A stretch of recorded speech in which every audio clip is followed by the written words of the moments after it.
Assalamualaikum warahmatullahi wabarakatuh. Salam sejahtera untuk kita semua. Izin perkenalkan diri, nama saya Inawati dari Satuan Ilmu Pemerintahan Angkatan 2021 dengan dosen pengampu Bu Dewi Nur Aziza SIPMA, mata kuliah Dasar-Dasar Ilmu Pemerintahan. Di sini saya akan menjelaskan materi tentang pengertian dan perbedaan ilmu pengetahuan dan ilmu pengetahuan, serta pengertian dan perbedaan pemerintahan dan ilmu pemerintahan. Untuk slide pertama, saya akan menjelaskan tentang pengertian dan perbedaan ilmu pengetahuan dan ilmu pengetahuan. Pengertian ilmu adalah sebagian pengetahuan yang bersifat koheren, empiris, sistematis, dapat diukur dan dibuktikan. Berbeda dengan iman, yaitu pengetahuan didasarkan atas keyakinan kepada yang gaib dan penghayatan serta pengalaman pribadi. Berbeda dengan pengetahuan, ilmu tidak pernah mengartikan kepingan pengetahuan satu putusan tersendiri. Sebaliknya, ilmu menandakan seluruh kesatuan ide yang mengacu ke objek atau alam objek yang sama dan saling berkaitan secara kronologis. Karena itu, koherensi sistematik adalah hakikat ilmu. Prinsip-prinsip objek dan hubungannya yang tercermin dalam kaitan-kaitan yang logis dapat dilihat dengan jelas, bahwa prinsip-prinsip logis yang dapat dilihat dengan jelas, ilmu tidak memerlukan kepastian lengkap berkenaan dengan masing-masing penalaran perorangan, sebab ilmu dapat memuat di dalamnya dirinya sendiri hipotesis-hipotesis dan teori-teori yang belum sepenuhnya dimantapkan menurut Kamus Besar Bahasa Indonesia edisi ketiga terbitan Balai Pustaka Jakarta 2001. Ilmu artinya adalah pengetahuan atau kepandaian dari penjelasan dan beberapa contohnya. Maka yang dimaksud dengan pengetahuan atau kepandaian tersebut tidak saja berkenaan dengan masalah keadaan alam, tapi juga termasuk kebatinan dan persoalan-persoalan lainnya. Sebagaimana yang sudah kita kenal mengenai beberapa macam nama ilmu, nama tampak dengan jelas bahwa cakupan ilmu sangatlah luas. Misalnya, ilmu ukur, ilmu bumi, ilmu dagang, ilmu hitung, ilmu silat, ilmu tauhid, ilmu mantek, ilmu batin atau kebatinan, ilmu hitam, dan sebagainya. Untuk slide selanjutnya saya akan menjelaskan tentang dasar ilmu. Di sini terdapat 3 dasar, yaitu ontologi, epistemologi, dan aksikologi. Yang ke-1, dasar ontologi. Ilmu mencakup seluruh aspek kehidupan yang dapat diuji oleh panca indera manusia. Jadi masih dalam jangkauan pengalaman manusia atau bersifat empiris. Objek empiris dapat berupa objek material, seperti ide-ide, nilai-nilai tumbuhan, binatang, batu-batuan, dan manusia itu sendiri. Ontologi merupakan salah satu objek lapangan penelitian kefilsafatan yang paling kuno. Untuk memberi arti tentang suatu objek ilmu, ada beberapa asumsi yang perlu diperhatikan, yaitu asumsi pertama adalah suatu objek bisa dikelompokkan berdasarkan kesamaan bentuk, sifat, substansi, struktur atau komparasi, dan kuantitatif asumsi. Asumsi kedua adalah kelestarian relatif, artinya ilmu tidak mengalami perubahan dalam periode tertentu dalam waktu singkat. Asumsi ketiga yaitu determinasi, artinya ilmu menganut pola tertentu atau tidak terjadi secara kebetulan. Yang kedua, epistemologi atau teori pengetahuan, yaitu cabang filsafat yang berurusan dengan hakikat dan ruang lingkup pengetahuan, pengandaian, dan dasar-dasar serta pertanggungjawaban atas pertanyaan mengenai pengetahuan yang dimiliki. Dan yang ketiga, dasar aksikologi, berarti sebagai teori yang nilai yang berkaitan dengan kegunaan dari pengetahuan yang diperoleh. Seberapa besar sumbangan ilmu bagi kebutuhan umat manusia? Dasar aksikologi ini merupakan sesuatu yang paling penting bagi manusia, karena dengan ilmu segala keperluan dan kebutuhan manusia menjadi terpenuhi secara lebih cepat dan lebih mudah. Berdasarkan aksikologi, ilmu terlihat jelas bahwa permasalahan yang utama adalah mengenai nilai. Nilai yang dimaksud adalah sesuatu yang dimiliki manusia untuk melakukan berbagai pertimbangan tentang apa yang dinilai. Slide selanjutnya menjelaskan tentang definisi ilmu menurut para ahli.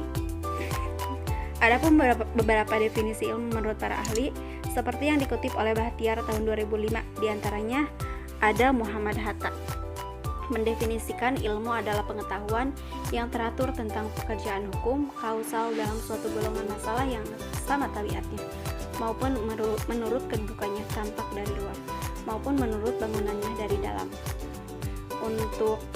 Menurut para ahli yang kedua, Ralph Ross and Ernest van den Haag mengatakan ilmu adalah yang empiris, rasional, umum, dan sistematik. Dan keempatnya serentak.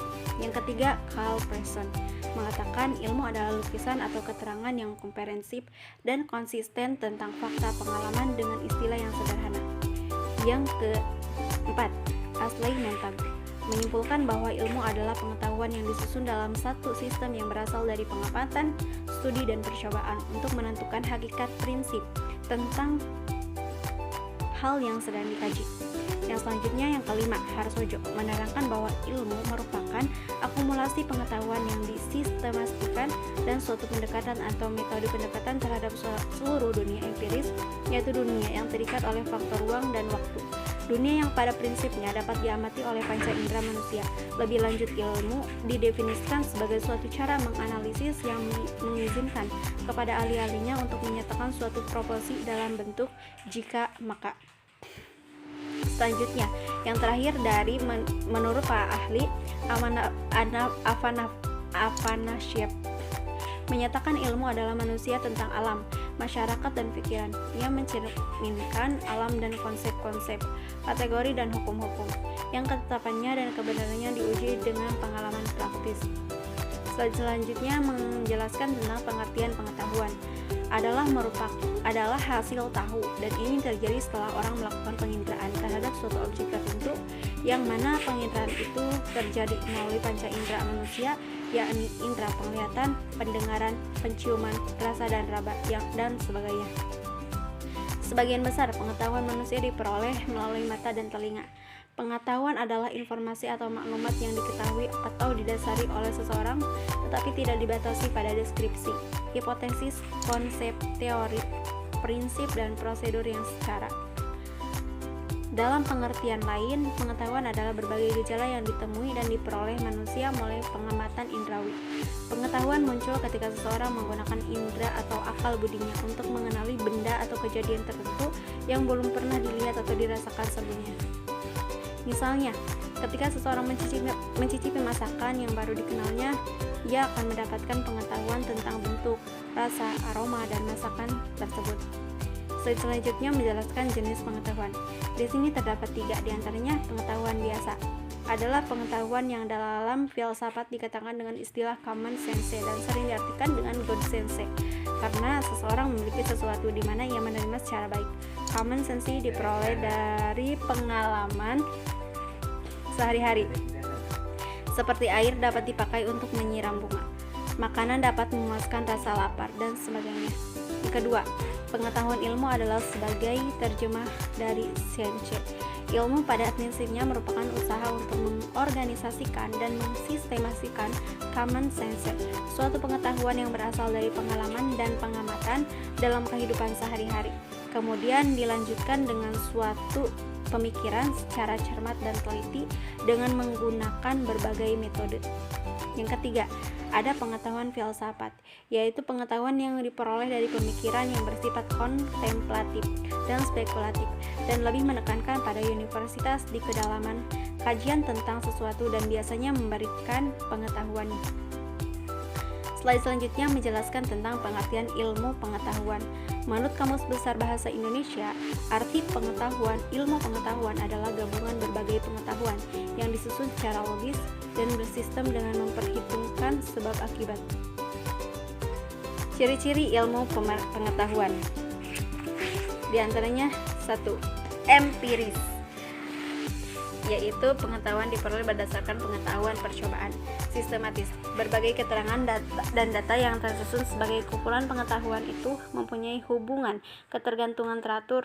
Dan selanjutnya objektif. Ilmu berarti pengetahuan itu bebas dari prasangka perorangan dan kesukaan pribadi. Selanjutnya ada analitis. Pengetahuan ilmiah berusaha membedakan pokok soalnya ke dalam bagian yang terperinci untuk memahami berbagai sifat, hubungan, dan peranan dari bagian-bagian itu. Selanjutnya ada verifikatif, dapat diperiksa kebenarannya oleh siapapun juga. Slide selanjutnya menjelaskan tentang perbedaan dan persamaan ilmu pengetahuan dan ilmu pengetahuan. Persamaan ilmu adalah analitis terhadap sesuatu. Perbedaan ilmu adalah tempat memberi pengkajian dan pengujian secara kritis. Untuk persamaan pengetahuan, erat kaitannya karena menjelaskan yang berkaitan dengan fenomena. Untuk perbedaannya, pengetahuan yang bersifat tetap. Dan untuk persamaan ilmu pengetahuan adalah ilmu yang logis dan adanya sebab akibat.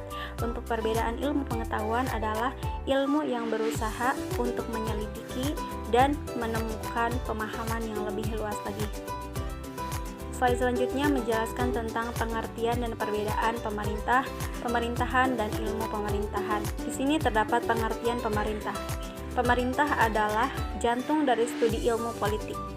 Menurut Wiener, dalam Cooper 2418, pemerintah yaitu proses pemerintahan di mana kekuasaan dioperasionalisasikan oleh mereka yang memegang kekuasaan secara sah. Dalam konteks itu, semua proses yang berlangsung dalam bingkai pengolahan kekuasaan dipandang merupakan aktivitas yang menunjukkan pada performa pemerintah. Untuk selanjutnya terdapat pengertian pemerintahan. Pemerintahan merupakan gejala yang lebih umum dibandingkan dengan terminologi pemerintah itu sendiri. Pemerintahan menunjukkan pada aktivitas kekuasaan dalam berbagai ranah publik yang memiliki fungsi konstitusi berupa fungsi peradilan, perencanaan anggaran, belanja, pajak, militer, dan kepolisian. Dalam pemerintahan modern dewasa ini, Rashid membagi fungsi pemerintahan menjadi 4 bagian, yaitu diantaranya adalah pelayanan, pembangunan, pemberdayaan, dan pengaturan. Pengertian ilmu pemerintahan diantaranya ilmu yang pelajari bagaimana memenuhi dan melindungi kebutuhan dan tuntunan tiap orang akan jasa publik dan layanan sipil dalam hubungan pemerintahan sehingga dapat diterima pada saat dibutuhkan oleh orang yang bersangkutan. Selanjutnya ilmu yang menggeluti studi tentang menunjukkan cara kerja ke dalam dan keluar struktur dan proses pemerintahan umum. Untuk selanjutnya ada organisasi dari negara yang memperlihatkan dan menjalankan kekuasaannya. Di sini juga terdapat perbedaan dan persamaan pemerintah, pemerintahan, dan ilmu pemerintahan. Perbedaannya, pemerintah organ badan lembaga atau alat perlengkapan negara. Pemerintahan bidang tugas atau fungsi. Yang ketiga ilmu pemerintahan. Perbedaannya adalah lembaga yang mengatur, menguasai, dan mengelola suatu kebijakan di suatu negara atau daerah yang lebih adanya sifat peraturan. Untuk persamaannya antara ketiganya ini sama-sama dalam mengatur suatu negara atau daerah.